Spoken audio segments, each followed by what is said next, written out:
మన ప్రపంచం వైపు దూసుకొస్తున్న ఆస్ట్రాయిడ్ భూమిని నిజంగా ఢీకొడుతుందా?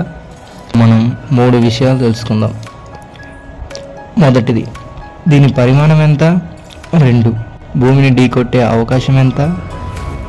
3, ఎప్పుడు భూమిపై పడుతుంది?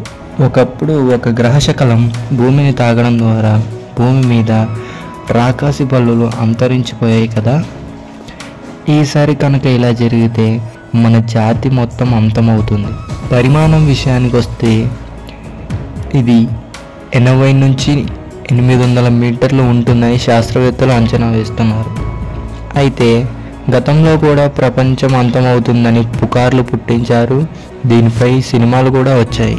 2, ఇది భూమిని తాకే అవకాశం 72% ఉంటుందని మన శాస్త్రవేత్తలు అంచనా వేశారు.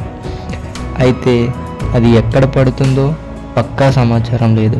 అంటే భూమి మీద పడుతుందో, సముద్రంలో పడుతుందో, ప్రజలు ఉన్న చోట పడుతుందో, ఎడారిలో పడుతుందో తెలియదు. అయితే ఇది పడితే మాత్రం 10 లక్షల వరకు ప్రజలు చనిపోవచ్చని అంచనా వేస్తున్నారు.